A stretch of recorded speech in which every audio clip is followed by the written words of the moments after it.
समुद्र, हो तोच समुद्र जो तुम्ही शतकानुशतक पाहत आहात. कोकणच्या दक्षिणोत्तर 720 किलोमीटर पर्यंत मी पसरलेलो आहे.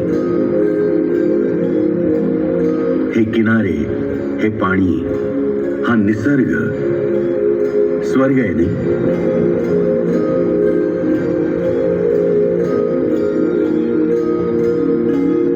पृथ्वीवर कुठे स्वर्ग आहे का असा जर कोणी प्रश्न विचारला तर बेलाशक सांगून टाका, आहे. पृथ्वीवर स्वर्ग आहे आणि त्याचं नाव आहे कोकण. काळाचा एक विस्तीर्ण समुद्रही माझ्या सोबत पसरलेला आहे. मी पाहिले जंगल, डोंगर, धबधबे, नद्या, झरे, ओढे. मी पाहिले तीर्थक्षेत्र, घाट, राजवाडे, किल्ले आणि माणसं.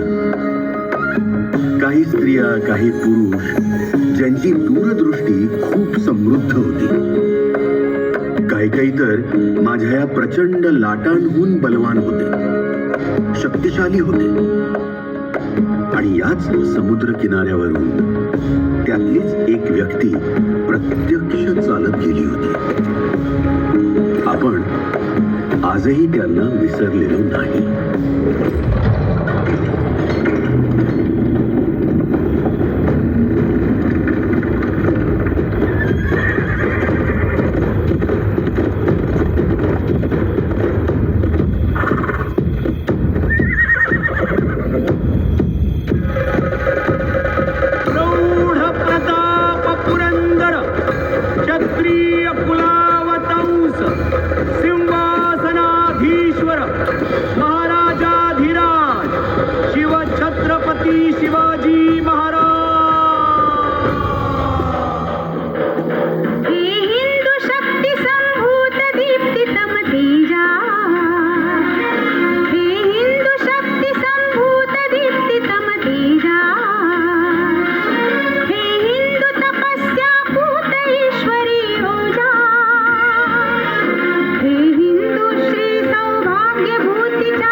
दैवी आवाज, लता दीदी आणि शिवाजी महाराजांची गाणी. मराठी मनावर वर्षानुवर्ष अधिराज्य गाजवणारी एक अभिमानास्पद घटना.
लता दीदींच्या आवाजातच आई, माई, ताई, प्रिया, सखी, भगिनी, आणखी कितीतरी काही 36 पेक्षा जास्त भाषांमध्ये गायलेल्या आपल्या आवाजाच्या दैवी कोंदणातून संपूर्ण भारताच्या मनपटलावर अधिराज्य गाजवणाऱ्या भारताची आन, बान आणि शान गानकोकिळा लता मंगेशकर. साल 2001 मध्ये त्यांना सर्वोच्च भारतीय पुरस्कारानं गौरवण्यात आलं, भारतरत्न. प्रख्यात पार्श्व गायिका लता मंगेशकर को कल भारत रत्न से सम्मानित किया गया. ही आहे देसाईबाई, सावित्रीबाई देसाई. अतिशय धाडसी पण महावस्ताद बाई.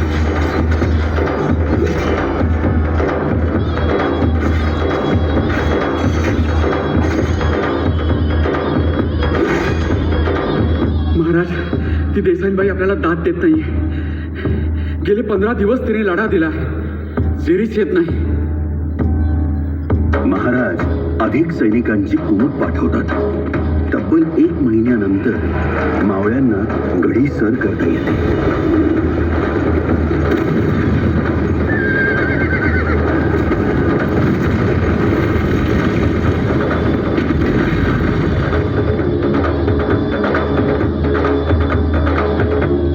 देसाईबाईला कैद करून महाराजांसमोर आणलं जातं. आता महाराज तिला काय शिक्षा देणार? दरबारात कुजबूज वाढते. पण शिवाजी महाराज देसाईबाईचा साडी चोळी देऊन सत्कार करतात, सन्मान करतात.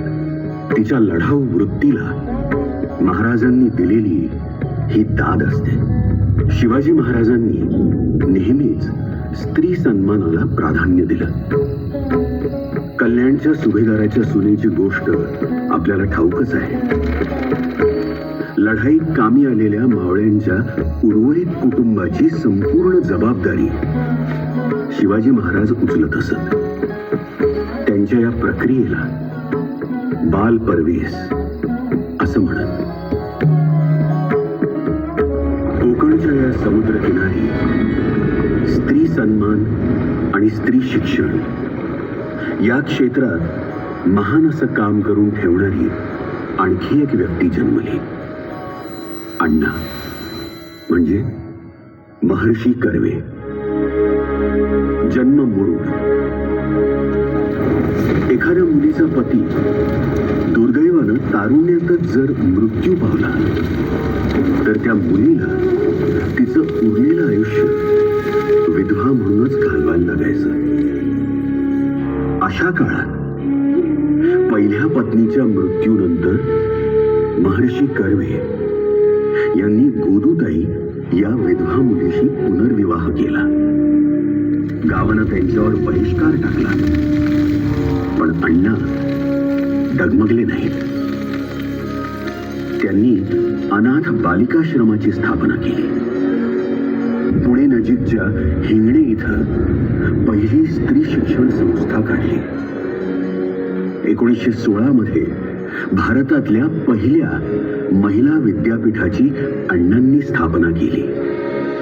आज आपण त्या युनिव्हर्सिटीला SNDT म्हणून ओळखतो. अशा या महान कोकण सुपुत्राला 1958 मध्ये भारतरत्न हा सर्वोच्च पुरस्कार देऊन गौरवण्यात आला.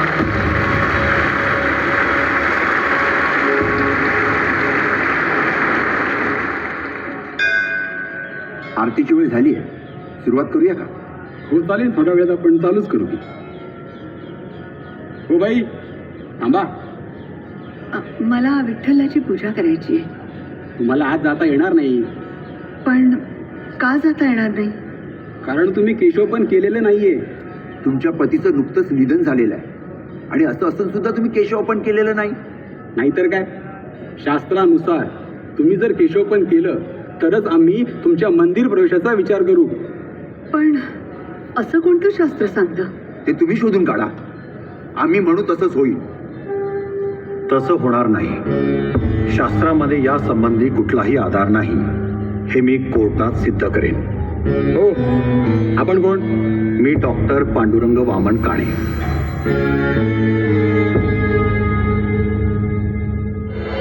प्रधान अमात्य सचिव मंत्री सुमंत न्यायाधीश धर्मशास्त्री सेनापती त्यात असे सुजाणा अष्टप्रधान शिवमुख्य राणा.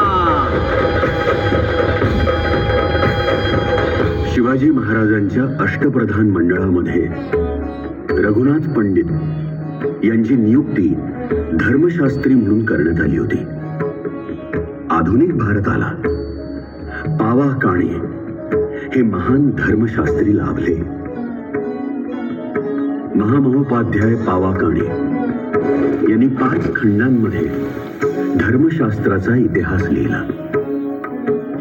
रत्नागिरीमधील चिपळूण नजीक पेढे परशुराम इथं 7 मे 1880 रोजी पावा काण्यांचा जन्म झाला. 1963 साली या कोकण सुपुत्राला भारतरत्न या सर्वोच्च नागरी पुरस्कारानं गौरवण्यात आलं.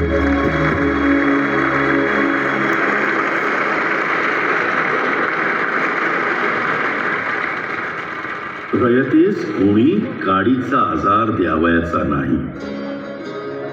ज्याला जे पाहिजे, गवत हो अगर फाटे हो भाजीपाले हो, बाजारात जावे, रास विकत आणावे. शेकोट्या कराल, चुली भरत्याच ठिकाणी मांडाल, तेव्हा अचानक वारे सुटल्यास आग दुसरे, एखादी ठिणगी उडून गवताच्या गंजीवर पडेल तर दगा होईल.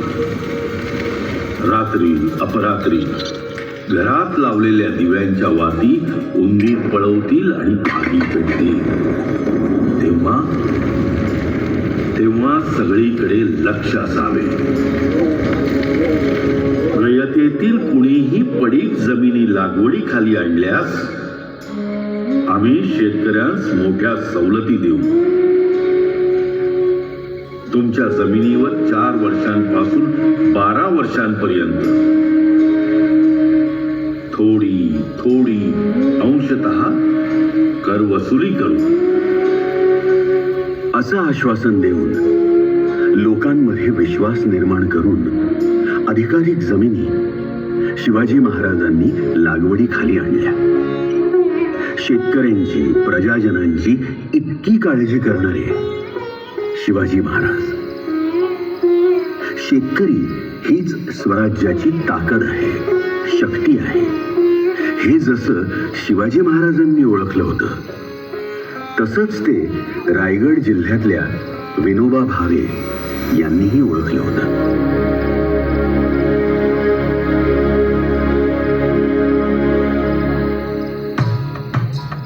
एप्रिल 1951 रोजी नळगुंड इथल्या पोचमपल्ली गावात विनोबा भावे शेतकऱ्यांना भेटायला गेले होते. ज्यांच्याकडे गरजेपेक्षा जास्त जमीन आहे त्यांनी भूमिहीन शेतकऱ्यांना जमीन दान करावी असं त्यांनी आवाहन केलं. आणि गावातल्या रामचंद्र रेड्डी यांनी विनोबांच्या सांगण्यावरून 100 एकर जमीन दान केली आणि भूदान चळवळीचा उदय झाला. ही एक महान अशी रक्तविरहित क्रांती होती, ब्लडलेस रेव्होल्यूशन. प्रजाजनांची काळजी करणारे शिवाजी महाराज आणि भूमिहीन शेतकऱ्यांसाठी दारोदार जमिनीची भिक्षा मागत फिरणारे विनायक नरहरी भावे. विनोबा भावे यांचा जन्म रायगड जिल्ह्यातील पेण इथं 11 सप्टेंबर 1895 रोजी झाला. त्यांना 1983 मध्ये म्हणजे मरणोत्तर भारतरत्न या सर्वोच्च नागरी पुरस्कारानं गौरवण्यात आलं.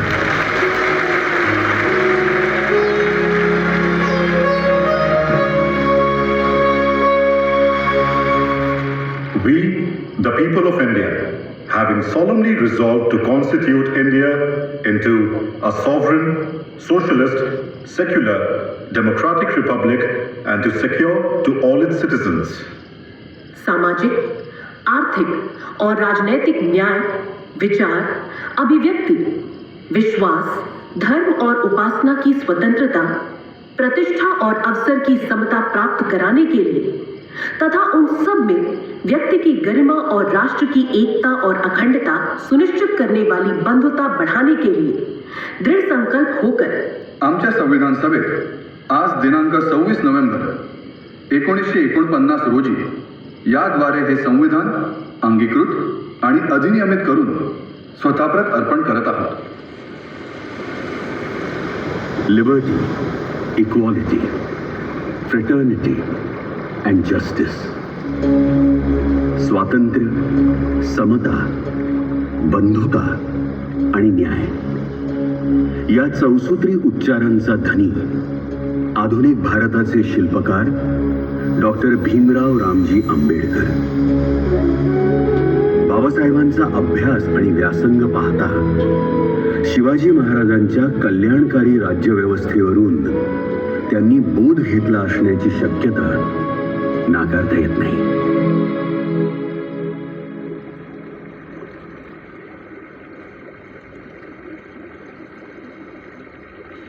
अरे शिव शिव शिव शिव, हे काय झाले?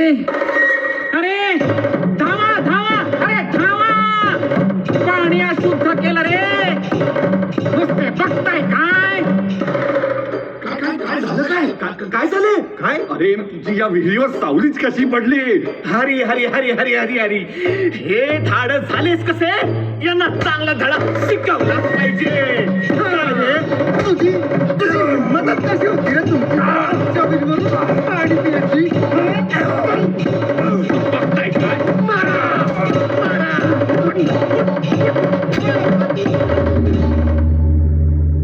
दिनांक 20 मार्च 1927 रोजी आपल्या नेतृत्वाखाली आंदोलन करून बाबासाहेब आंबेडकरांनी महाड येथील 14 तळं सर्वसामान्यांसाठी खुलं करून दिलं.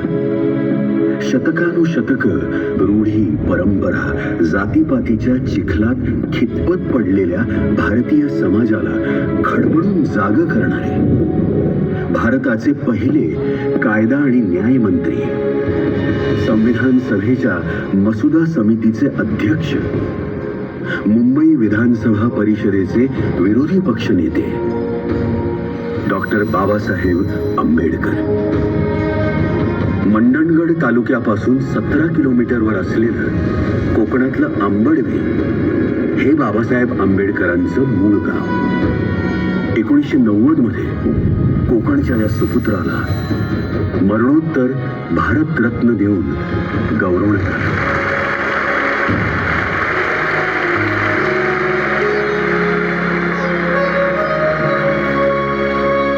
असं म्हणतात की माणूस फक्त फक्त काम करत राहिला, एकही खेळ खेळला नाही, तर तो आळशी बनतो.